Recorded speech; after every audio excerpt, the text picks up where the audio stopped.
Hello friends, सभी प्रशिक्षुओं को मेरा नमस्कार। कैसे हैं आप सब? उम्मीद करती हूँ कि आप सब अच्छे होंगे। ऑनलाइन शिक्षण में सभी प्रशिक्षुओं का स्वागत है। दोस्तों, आज हम लोग संस्कृत का अध्याय नंबर 1 पढ़ते हैं। कल हम लोगों ने पाठ्यक्रम पर चर्चा कर ली थी कि हमें क्या क्या पढ़ना है। तो हमने देखा कि संस्कृत में हम लोगों को 12 अध्याय पढ़ना है। प्रथम अध्याय में हम लोगों को संस्कृत वर्णमाला पढ़नी। तो संस्कृत वर्णमाला पढ़ने से पहले हम लोग ये देख लेते हैं कि संस्कृत शब्द हमारा आया कहाँ से। तो संस्कृत शब्द हमारा 3 शब्दों से मिलकर बना है। सम धन क्री धन कित, जिसका अर्थ होता है शुद्ध एवं परमार्जित भाषा। संस्कृत हमारा 3 शब्दों से मिलकर बना है। सम धन क्री धन कित, जिसका अर्थ होता है शुद्ध एवं परमार्जित भाषा। और संस्कृत हमारी वैदिक काल की भाषा है, बहुत ही प्राचीन भाषा है। अब हम लोग देखते हैं कि वर्णमाला क्या है। वर्णमाला किसी भी भाषा की सबसे छोटी इकाई जो होती है वो वर्ण या अक्षर ही होती है। तो वर्णमाला में वर्ण भाषा की प्रथम इकाई है। दोस्तों, वर्ण को हम लोग दूसरे शब्दों में अक्षर भी कहते हैं, जिसको संस्कृत में कहा जाता है ना क्षरति इति अक्षरा। इसको संस्कृत में कहा जाता है ना क्षरति इति अक्षरा। ना क्षरति इति अक्षरा यानी अक्षर या वर्ण का कभी नाश नहीं होता है। संस्कृत भाषा में वर्णों का विभाजन मुख्य रूप से 2 भागों में किया गया है, स्वर तथा व्यंजन। वर्ण भाषा की प्रथम इकाई है। संस्कृत भाषा में वर्णों का विभाजन मुख्य रूप से 2 भागों में किया गया है, स्वर तथा व्यंजन। अब हम लोग जान लेते हैं संस्कृत वर्णमाला महर्षि पाणिनि के 14 महेश्वर सूत्रों पर आधारित है। दोस्तों, हमारे एग्जाम में क्वेश्चन आ जाता है कि वर्णमाला के जनक कौन हैं? तो महर्षि पाणिनि जी हैं। महर्षि पाणिनि जी ने कितने महेश्वर सूत्र दिए? तो महर्षि पाणिनि ने 14 महेश्वर सूत्र दिए। महेश्वर सूत्र किनके नाम पर हैं? तो महेश्वर सूत्र शिव के नाम पे हैं, भगवान शिव के नाम पर हैं। अब हम लोग महेश्वर सूत्र देख लेते हैं कि 14 कौन कौन से महेश्वर सूत्र हैं हमारे। तो जिसमें हमारा पहला है आ ई ऊड़ा। आ ई ऊड़ा। दोस्तों, ये महेश्वर सूत्र आने बहुत ही ज़रूरी हैं, क्योंकि इन्हीं से क्वेश्चन आता है, कुछ भी पूछ लिया जाएगा। दूसरे नंबर का महेश्वर सूत्र क्या है, ऐसे करके किसी भी नंबर का पूछ लिया जाए तो क्रम से सबको याद करना अति आवश्यक है। तो आप लोग हमारे साथ रिपीट करेंगे। आ ई ऊड़ा, आ ई ऊड़ा। दूसरा है री ली क, री ली क। दोस्तों, ये जो लास्ट में हलंत लगे, ये लास्ट के जो वर्ण हैं ये इति संज्ञक वर्ण कहलाते हैं। मतलब ये लिखे तो जाते हैं, बोले भी जाते हैं, लेकिन इनका कोई स्थान नहीं होता। इति संज्ञक वर्ण, ये हम लोगों को ध्यान में रखना है। फिर हमारा तीसरा जो महेश्वर सूत्र है वो है ए ओंग, ए ओंग, ए ओ अंग। चौथा है ए ओ च, ए औच, ए औच, ए औच। लास्ट वाला जो ये है इति संज्ञक वर्ण है। सभी लास्ट वाले वर्ण जो हैं इति संज्ञक वर्ण हैं। फिर हमारा 5वां जो महेश्वर सूत्र है हा या वरट, है वरट। 5वां जो हमारा महेश्वर सूत्र है है वरट। 6वां जो हमारा महेश्वर सूत्र है लड़, लड़, लड़। फिर हमारा 7वां जो महेश्वर सूत्र है ई म ड ड़ न म, इमडड़नम। 7वां जो महेश्वर सूत्र है इमडड़नम, इमडड़नम। फिर 8वां जो हमारा महेश्वर सूत्र है छबई, छबही। 8वां जो हमारा महेश्वर सूत्र है छबई। फिर 9वां जो हमारा महेश्वर सूत्र है घड़धस, घड़धस, घड़धस। फिर 10वां जो हमारा महेश्वर सूत्र है जबगड़दस, जबगड़दस। अब हम लोग 11 नंबर सूत्र देखते हैं। 11 नंबर जो महेश्वर सूत्र है वो है ख फ छठ थच टट व, खफ छठ टच टट व। ये हमारा 11 नंबर सूत्र है। 12 नंबर जो है कपय, कपय। फिर 13 नंबर जो सूत्र है शा श र, शा श र। यही हमारे ऊष्म व्यंजक हैं, शा श र। फिर 14वां नंबर जो हमारा सूत्र है हल, 14वां नंबर जो हमारा सूत्र है हल। इस तरह से हम लोगों ने ये 14 महेश्वर सूत्र देख लें। दोस्तों इनका आना बहुत ही ज़रूरी है। इन्हीं से सारे क्वेश्चन बनते हैं, इसी से प्रत्याहार भी बनते हैं, लेकिन प्रत्याहार हमारे सिलेबस में है नहीं, तो इसलिए हम लोग इसको नहीं पढ़ेंगे। अब देखते हैं वर्ड। वर्ड हमारे 2 टाइप के होते हैं, स्वर, स्वर तथा व्यंजन। संस्कृत में स्वर को अच कहा जाता है, संस्कृत में वर्ण को अच कहा जाता है और व्यंजन को हल कहा जाता है। ये हल और अच जो हैं ये प्रत्याहार हैं। अभी बताते हैं कि ये कैसे प्रत्याहार हैं। जो हमारा अच है, अच जो स्वर उसमें बताया गया, देखो ये स्टार्टिंग का यहाँ से यहाँ तक की, ये यहाँ से लेके यहाँ तक की स्वर हैं। तो ये स्टार्टिंग का आ और लास्ट का चा, इस तरीके से हमारा अच जो है ये स्वर हो गए। ये जो है हमारे ये स्वर हो गए, अच। अब हम लोग व्यंजन देख लेते हैं। व्यंजन जो है हमारे यहाँ हैवरट से लेके हल तक हैं। तो हैवरट का हा और हल का ला, इस तरीके से हमारे हल यानी कि व्यंजन, इसीलिए व्यंजन को हल कहा जाता है। ओके दोस्तों, अब हम लोग देख लेते हैं हस्य स्वर। हस्य स्वर हमारे कितने होते हैं? हस्य स्वर यानी जिनमें एक मात्रा का समय लगता है वो हस्य स्वर कहलाते हैं। छोटा आ, ई, उ, री, ली। इसमें जो ली है ये संस्कृत में सम्मिलित है, इसी वजह से संस्कृत में हस्य स्वर 5 हैं। और दीर्घ स्वर यानी जिनमें 2 मात्रा का समय लगे, उच्चारण करने में 2 मात्रा का समय लगे। बड़ा आ, बड़ी ई, बड़ा उ, री, ए, ऐ, ओ, औ। संस्कृत में हमारे दीर्घ स्वर जो हैं वो 8 हैं। 8 5 13, यानी संस्कृत में 13 सूत्र हैं, 13 स्वर हैं।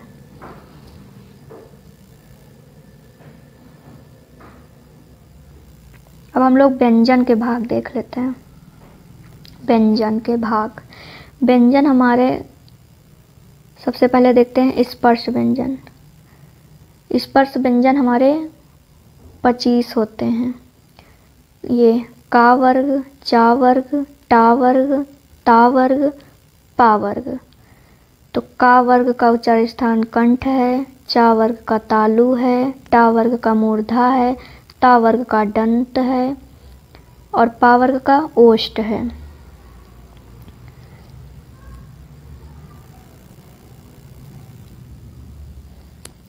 फिर उसके बाद देख लेते हैं ये अंतस्थ व्यंजन। अंतस्थ व्यंजन या, रा, ला, वा।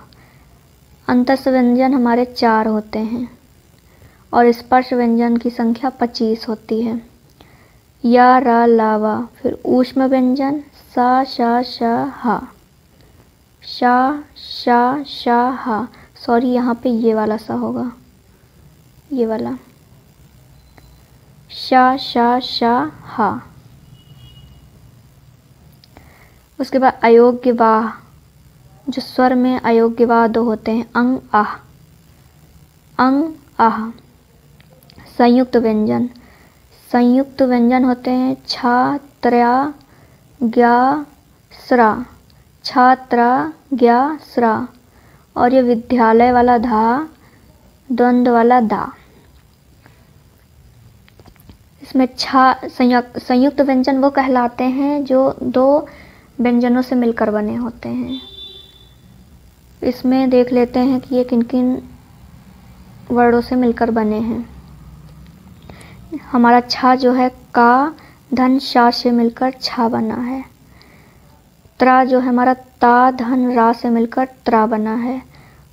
ज्ञा हमारा जा धन इया से मिलकर ज्ञा बना है। और श्रा हमारा सा धन रा से मिलकर श्रा बना है। ध्या हमारा दा धन या से मिलकर धा बना है। द्वंद्व हमारा दा धन वा से मिलकर दा बना है। अब एक टॉपिक है हमारे में वर्ण संयोजक, वर्ण संयोजन। वर्ण संयोजन जो है हमारा, ये स्वर एवं व्यंजन वर्णों के योग के संयोजन को वर्ण संयोजन कहते हैं। स्वर एवं व्यंजन के वर्णों के योग को वर्ण संयोजन कहते हैं। वर्ण संयोजन हमारा उदाहरण देख लेते हैं, जैसे बालका, बा धन बड़ा आ, इसमें है ना बा और इसमें बड़ा आ स्वर भी है। और धन ला धन छोटा आ, का धन छोटा आ। इस तरीके से हमारा बना है बालका। यही हमारा वर्ण संयोजन है, यानी स्वर एवं व्यंजन वर्णों के योग को वर्ण संयोजन कहते हैं। दूसरा हमारा टॉपिक है इसी में वर्ण विन्यास। वर्ण विन्यास, किसी शब्द के स्वर एवं व्यंजन वर्णों को अलग करने को वर्ण विन्यास कहते हैं। किसी शब्द के वर्ण एवं व्यंजन वर्णों को अलग करने की वर्ण विन्यास कहते हैं। फिर से रिपीट करते हैं, किसी शब्द के स्वर एवं व्यंजन वर्णों को अलग करने को वर्ण विन्यास कहते हैं।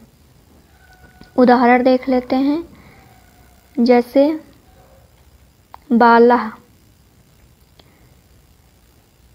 बा धन बड़ा आ धन ला धन छोटा आ, बाला अकारांत है ये। मुनि, यहाँ पे मुंह होगा, मुंह धन छोटा ऊ धन ना धन ई, मुनि इकारांत है मुनि। अब लोग देख लेते हैं ध्वनि क्या है। किसी भी भाषा को समझने के लिए उस भाषा के ध्वनि तत्व को समझना आवश्यक है। ध्वनि को काव्य की आत्मा कहा गया है। किसी भी भाषा को समझने के लिए उस भाषा के ध्वनि तत्व को समझना आवश्यक है। ध्वनि को काव्य का आत्मा कहा गया है। ध्वनि को काव्य का आत्मा कहा गया है।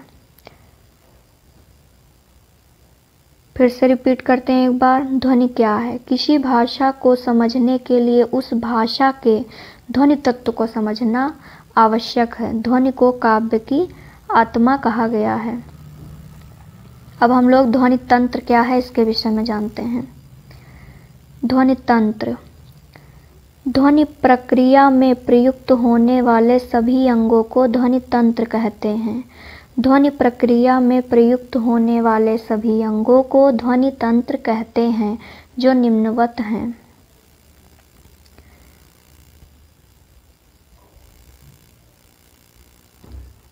इसमें पहला पॉइंट है श्वास नालिका, श्वास नालिका। दूसरा है भोजन नालिका। तीसरा है कंठ पिटक। चौथा है स्वर तंत्रियाँ। पांचवा है काकल। छठा है मुख विवर। फिर सातवां है हमारा नासिका विवर। पांचवा है कंठ, सॉरी ये वाला कंठ होगा यहाँ पे।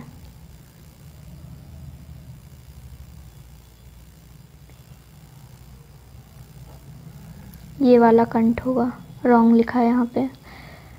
फिर नवा है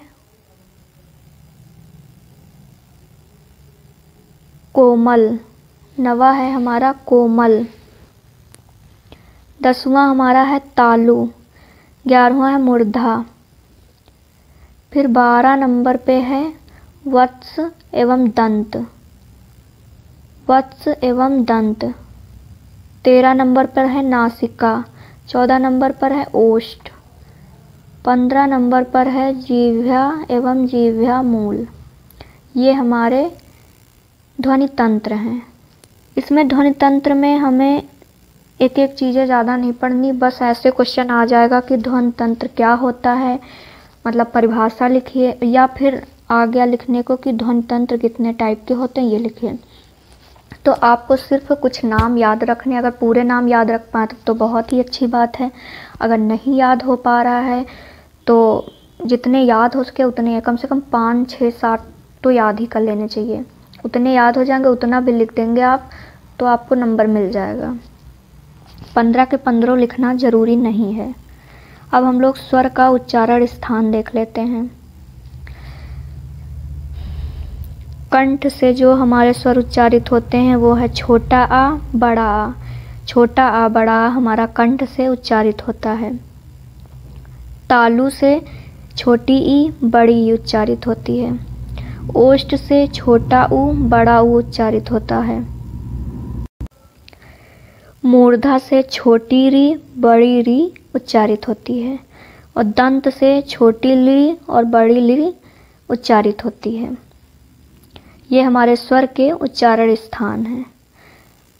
अब देख लेते हैं हम लोग कंठ तालु का उच्चारण स्थान। तो ए ऐ हमारा कंठ तालु से उच्चारित होता है। कंठोस्थ, कंठोस्थ जो है हमारा ओ औ है। नासिका अंग है, नासिका केवल हमारी अंग है।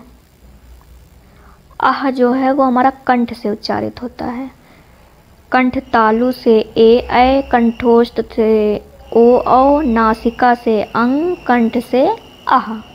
ये इतने हमारे स्वर के उच्चारण हैं, स्थान हैं।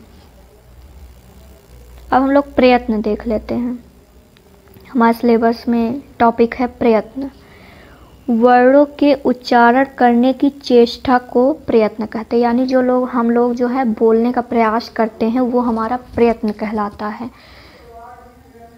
तो इसको शुद्ध भाषा में हम लोग कहते हैं वर्णों के उच्चारण करने की चेष्टा को प्रयत्न कहते हैं। प्रयत्न हमारा 2 प्रकार का होता है।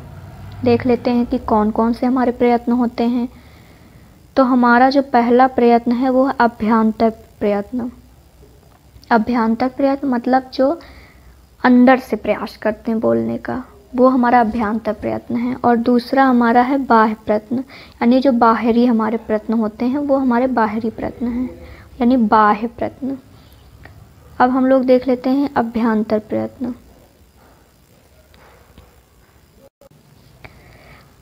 अभ्यांतर प्रयत्न उच्चारित करते समय वर्ण मुख के अंदर ही रहते हैं। उच्चारित करते समय वर्ण मुख के अंदर ही रहते हैं, वो अभ्यांतर प्रयत्न कहलाते हैं। अभ्यांतर प्रयत्न हमारे 5 प्रकार के होते हैं। अभ्यांतर प्रयत्न हमारे 5 प्रकार के होते हैं। पहला है स्पृष्ट। स्पृष्ट, इसी में छुपा हुआ है स्पर्श। पहला जो हमारा टाइप है स्पृष्ट। देख लेते हैं स्पृष्ट प्रयत्न हमारे कौन से हैं।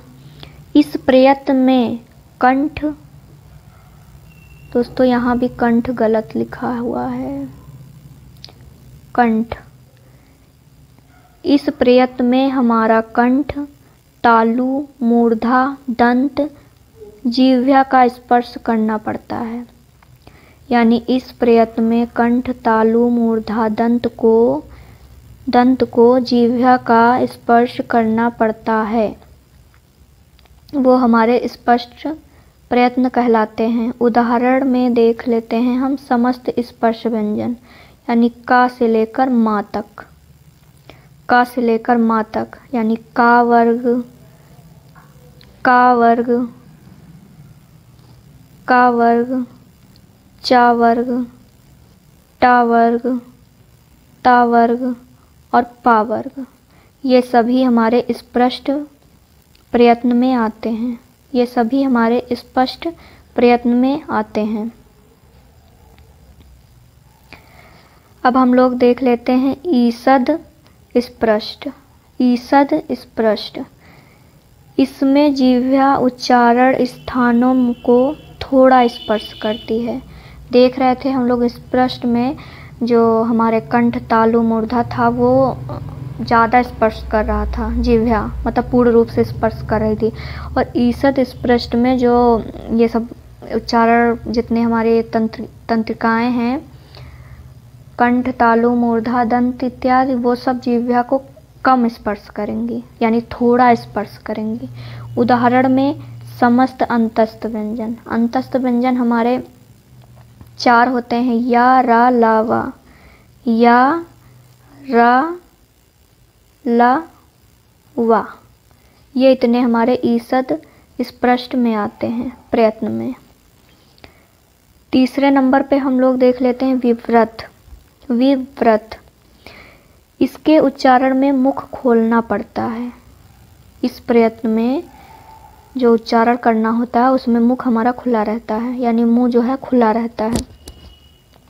तो इसके उदाहरण में आ जाता है समस्त स्वर यानी अच। हमने बताया ना पहले कि स्वरों को संस्कृत में अच कहते हैं। क्यों अच कहते हैं? क्योंकि जितने महेश्वर सूत्र हैं उसका आ ई उ ड़ा का आ और लास्ट में ए औ च का चा हैवरट से व्यंजन शुरू हो जाते हैं। तो इस तरीके से हमारा अच जो है वो प्रत्याहार है। अच जो है हमारा प्रत्याहार है। तो इसमें हमारे समस्त स्वर आ जाते हैं, जैसे छोटा आ, छोटी ई, ब, उ, री, ली, ए, ऐ, ओ, औ, ये सब हमारे आ जाते हैं विव्रत प्रयत्न के अंतर्गत। अब हमारा चौथा देख लेते हैं ईषद विव्रत। ईषद विव्रत, इसके अंतर्गत आता है, इसके उच्चारण में जिह्वा को कम उठाना पड़ता है। इसके उच्चारण में जिह्वा को कम उठाना पड़ता है। उदाहरण में आता है समस्त ऊष्म व्यंजन, शा, शा, शा, हा। इसके उदाहरण में आते हैं समस्त ऊष्म व्यंजन, शा, शा, शा, हा। अब हम लोग 5th नंबर यानी 5वां नंबर देख लेते हैं। इसमें है समृत। समृत, इसके उच्चारण में मुख ढका हुआ या बंद रहता है। इसके उच्चारण में मुख ढका हुआ या बंद रहता है। उदाहरण में छोटा आ यानी हश्य आ। अब हम लोग बाह्य प्रयत्न देख लेते हैं। बाह्य प्रयत्न। बाह्य प्रयत्न क्या है? यह प्रयत्न 11 प्रकार का होता है और यह पतंजलि के द्वारा बताया गया। पतंजलि ने, जो पतंजलि जी हैं, उन्होंने ही 11 प्रयत्न बताए हैं, बाह्य प्रयत्न। तो 11 प्रयत्न में कौन कौन से प्रयत्न हैं ये हम लोग देख लेते हैं। पहला है घोष, अघोष, नाद, अल्प प्राण, महाप्राण, उदांत, अनुदांत। ये जो उदांत होते हैं ये हमारे स्वर होते हैं, यानी जिनमें एक मात्रा का समय लगता है। और अनुदांत जो हमारे होते हैं वो व्यंजन होते हैं, जिनमें 2 मात्रा का समय लगता है। विवार, विवार, संवार, श्वास, स्वरित। जो स्वरित होते हैं ये हमारे प्लुप्त होते हैं, प्लुप्त स्वर।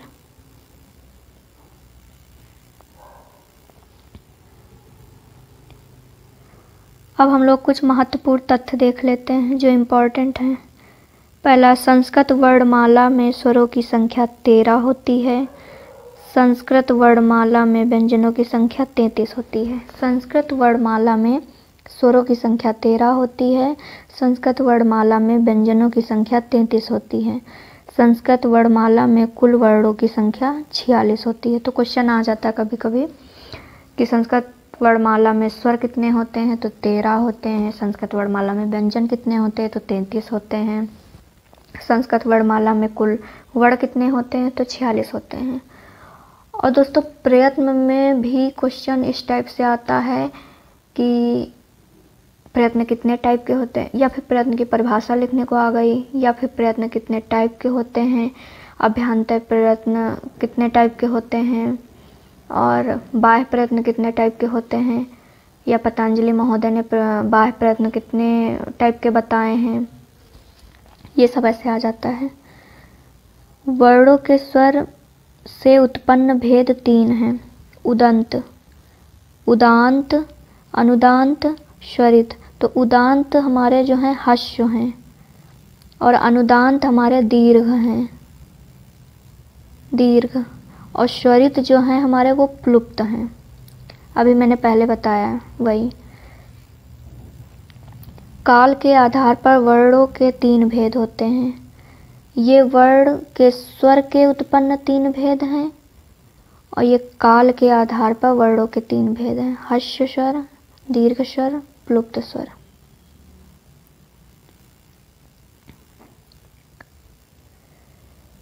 वर्णों के द्वितीय चतुर्थ वर्ण तथा सल जो हमारा ये प्रत्याहार है को महाप्राण कहते हैं। वर्णों के द्वितीय चतुर्थ वर्ण को सल, वर्णों के द्वितीय चतुर्थ वर्ण तथा सल को, वर्णों के द्वितीय चतुर्थ वर्ण तथा सल को महाप्राण कहते हैं। वर्णों के प्रथम, तृतीय, पंचम वर्ण तथा यड़, जो यड़ हमारा है इधर प्रत्याहार है, को अल्प प्राण कहते हैं। अब देख लेते हैं हम लोग किसको क्या कैसे बोलते हैं। ये जो हमारा द्वितीय वर्ण है और ये हमारा चतुर्थ वर्ण है, ये हमारे महाप्राण कहलाते हैं। महाप्राण।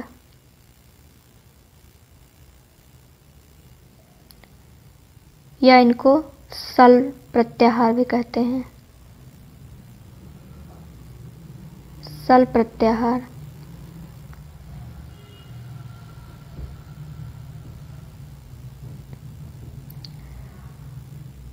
और जो ये हमारे प्रथम वर्ण हैं, तृतीय वर्ण हैं, पंचम वर्ण हैं, इनको अल्प प्राण कहते हैं।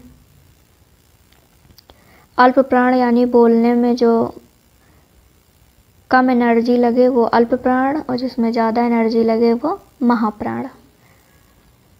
अब हम लोग देख लेते हैं ये कुछ और तथ्य हैं।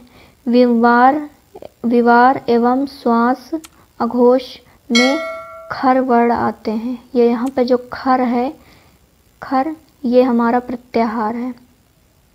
क्वेश्चन आ जाता है कि खर वर्ण किन में आते हैं, तो ये तीनों में कोई भी ऑप्शन अगर दिया होगा तो ये तीनों में आते हैं।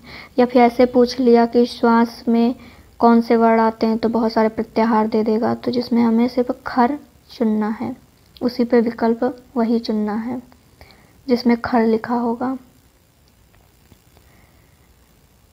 अब दूसरे नंबर पर आता है संवार नाद घोष में हस वर्ण आते हैं। तो यहाँ पे जो हस है ये हमारा प्रत्याहार है।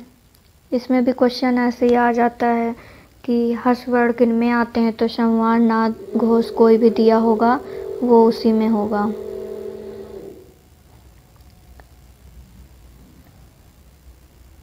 हर्ष स्वरों की संख्या, हर्ष स्वरों की संख्या 5 है और दीर्घ स्वरों की संख्या 8 है।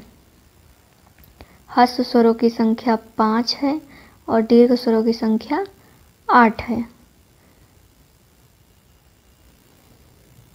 अब हम लोग कुछ प्रश्न कर लेते हैं। अभ्यास प्रश्न।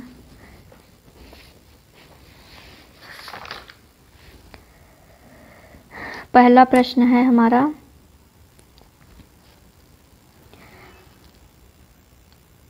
आकार, यहाँ पे आकार लिखा है ये गलत है। आकार का उच्चारण स्थान क्या है? कंठ, तालु, मूर्धा, नासिका। तो आकार का उच्चारण स्थान कंठ है। आकार का उच्चारण स्थान कंठ है। इकार का उच्चारण स्थान क्या है? कंठ, कंठोस्थ, तालु, नासिक। तो इसमें हमारा इकार का उच्चारण स्थान तालु है।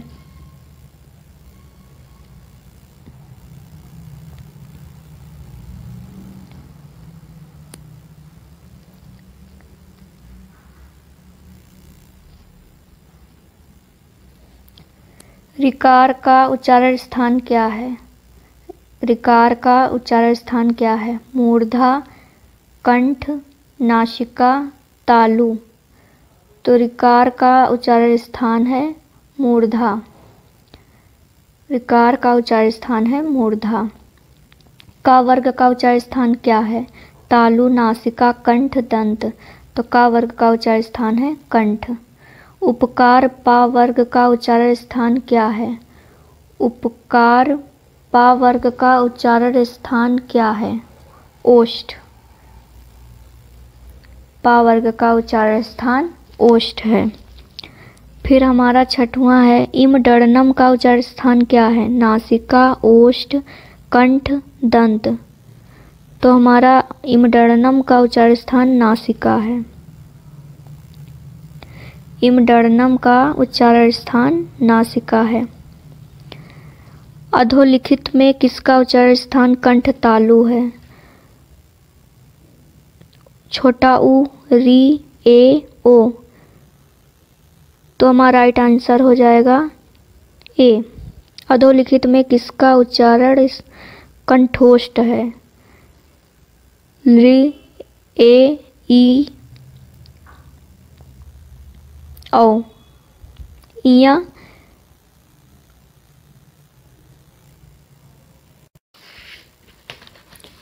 सातवां हमारा प्रश्न है अधोलिखित में से किसका उच्चारण स्थान कंठ है? छोटा ऊ, री, ए, ओ। राइट आंसर हो जाएगा हमारा ए। अधोलिखित में किसका उच्चारण स्थान कंठोष्ठ है? आठवां हमारा प्रश्न है अधोलिखित में किसका उच्चारण स्थान कंठोष्ठ है? री, ए, इम, औ। तो राइट आंसर हमारा हो जाएगा औ। नवा हम अपना प्रश्न देख लेते हैं। वकार का उच्चारण स्थान है कंठ, नासिका, कंठोष्ठ, दंतोष्ठ। तो राइट ऑप्शन हो जाएगा दंतोष्ठ। 10वां हमारा प्रश्न है अभ्यांतर प्रयत्न कितने प्रकार के होते हैं? तो अभ्यांतर प्रयत्न हमारे 5 प्रकार के होते हैं, अभी हमने पढ़ा है। 11वां हमारा प्रश्न है स्पष्ट प्रयत्न कितने स्पष्ट प्रयत्न हैं? स्पष्ट प्रयत्न हैं। ऑप्शन है अंतस्थ, ऊष्म, अंतस्थ, ऊष्म, स्पर्श, स्वर। तो हमारे जो स्पष्ट प्रयत्न हैं वो हमारे हैं स्पर्श, जिसमें समस्त का वर्ग, चा वर्ग, टा वर्ग, ता वर्ग और पा वर्ग यानी 25 वर्ण आते हैं। अब हमारा 12 नंबर जो प्रश्न है वो है ईषद स्पष्ट है। ईषद स्पष्ट है मतलब उसमें कौन से वर्ण आते हैं? ऊष्म, अंतस्थ, स्वर या स्पर्श। तो इसमें हमारे अंतस्थ व्यंजन आते हैं या, रा, ला और वा, 4 आते हैं ये। 11 नंबर हमारा है खर वर्ण होते हैं। खर इसमें जो है हमारा ये प्रत्याहार है, प्रत्याहार है। इसमें कौन कौन से वर्ण आते हैं? श्वास, अघोष, संवार, घोष, अल्पप्राण, महाप्राण। तो इसमें हमारा राइट आंसर हो जाएगा श्वास, अघोष। ये सब अभी हमने आगे पढ़ा है। 14 नंबर हमारा प्रश्न हो जाएगा हश्य आ है। हश्य आ है स्पष्ट, विवृत, संवृत, ईषद स्पष्ट। तो हमने अभी आगे पढ़ा कि संवृत यानी कि बंद या ढका हुआ, जिसमें उच्चार करते वक्त समय मुंह की हमारी कंडीशन होती है वो बंद होती है या ढका हुआ होती है। तो छोटा आ बोलने में हमारा मुंह थोड़ा कम खुलता है, तो हमारा ऑप्शन सी संवृत होगा। वर्गों के प्रथम, तृतीय, पंचम वर्ण या यड़। यड़ यहाँ पे प्रत्याहार है, प्रत्याहार। तो इसमें ऑप्शन है अल्प प्राण, महाप्राण, घोष, नाद। तो हमारा ऑप्शन सही हो जाएगा अल्प प्राण। नेक्स्ट हमारा है 16 नंबर, वर्गों के द्वितीय और चतुर्थ वर्ण या तथा सल। यहाँ पे सल जो है वो हमारा प्रत्याहार है। कौन वर्गों के द्वितीय चतुर्थ वर्ण तथा सल हैं? अल्प प्राण, महाप्राण, अल्प प्राण, महाप्राण, घोष, नाद। तो इसमें हमारा राइट आंसर हो जाएगा महाप्राण। राइट आंसर हो जाएगा महाप्राण। स्पर्श व्यंजन कितने होते हैं? तो जैसा कि हम लोग जानते हैं स्पर्श व्यंजन हमारे 25 होते हैं, का से लेकर माँ तक। 18 नंबर क्वेश्चन है, ऊष्म व्यंजन कितने होते हैं? ऊष्म व्यंजन कितने होते हैं?